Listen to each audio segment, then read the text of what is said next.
Alright guys, big welcome to you all to our channel. We are Team Crushing the Meta. As you can see, you're here with d.boy and I'm gonna talk about Spike Brothers again.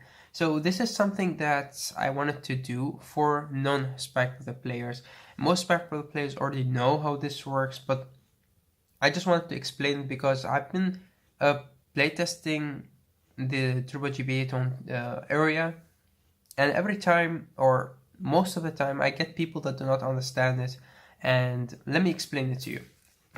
So first of all, let's go through the heal triggers and turboing into the GB8, and then we will go into the GB8.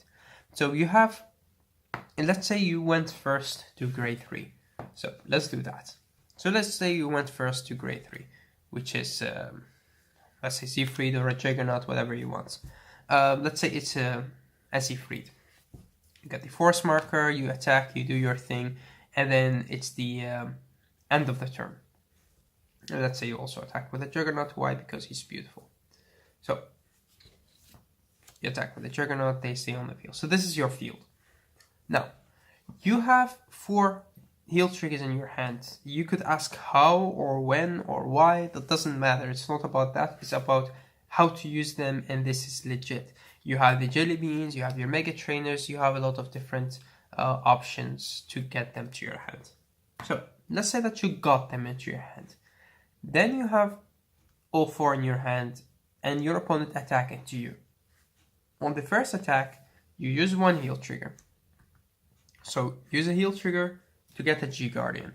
You cannot go for a flip GGuardians because you have no GB1. So you activate any other GGuardian. So let's say you went for a Desmiel and use a skill on a Juggernaut because you like the Juggernaut and he's beautiful and you want to keep him.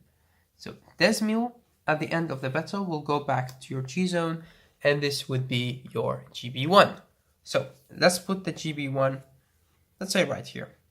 So this is your GB1 and this is your drop zone, which are the heal triggers. So let's move this a little bit like this so you could see it. Alright, so now they attack into you again. Now you could use another heal trigger, and this time you go for a Linus. You activate Linus skill to flip something face up because you have GB1. So now you have 2 face up G-Guardians in your G zone. You activate another heal trigger on the same attack to get another Linus, and then you have 3 G-Guardians in your G zone. Because these are on your Guardian circle, they do not count as cards in your G zone as Guardians. So if you use another heal trigger, which you have in your hand for some reason, then you get another Linus, and the Linus still could flip something face up. And now you have 4 face up cards, which are G-Guardians in your G zone, and you cannot G-Guard anymore. At the end of the battle, these go back to your G zone, and now you have 7 face up G-Guardians in your G zone. With that you have GB7.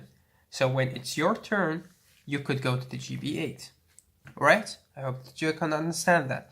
That's part 1 of this video. Then you stand, you draw, you stride into the GB8. Okay, now let's explain the skill of the GB8. It's really easy. When the GB8 attacks, you target 1 of your units, and this time you target a Vanguard, of course, because then you get the skill off. And now you give him extra 10k. Whenever something attacks, if it's a Vanguard, if it's a Vanguard, doesn't matter. That red text activates whenever something attacks. So you get this skill to the Juggernaut. Alright. At the end of this battle, nothing happens. Then you attack with the Juggernaut. Whenever something attacks, you trigger that skill again. So now the Juggernaut attacks, Hellhard skill goes off. You can give that skill to the Juggernaut himself. So you attack with the Juggernaut. At the end of this battle, you activate the skill of Hellhard that the Juggernaut already has, and then 1 card from your hand and the Juggernaut go to your soul to call a new Vanguard. So let's say that you want to call a Panther.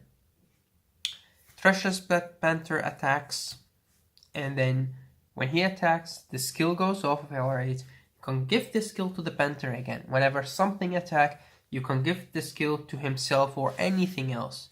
So you give the skill to himself. At the end of the battle, the skill still goes off. he goes to your soul with one more card from your hand, and you still get the opportunity to call something from your deck. So you understand that you can keep attacking until you have no cards in your deck or no cards in your hand, and that's the part of the TB8. So whenever you have something that skill could attack, whenever it attacks, the skill triggers again.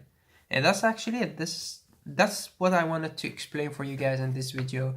And I still don't know that people, or I still don't understand why people do not get this. It's not really that hard, but I think that people do not understand his skill. They think maybe when he attacks himself, only that skill goes off, or they think that you cannot attack with something and give the skill to himself. I don't know, but I hope that you understand it, and I hope that everybody that don't understand this skill get the chance to watch this video. Also, the turboing is also really not that hard. You are following the rules on keeping only 4 face-up G-Guardians in your G-Zone, but at the end of the battle, because all 3 goes back to your G-Zone, you have the 4 with the 3. It's really not that hard, but yeah, I hope that you understand this. So thanks for watching, guys. If you have any questions, let me know in the comment section below or send me a message on Facebook and I will try to get that. Till next time.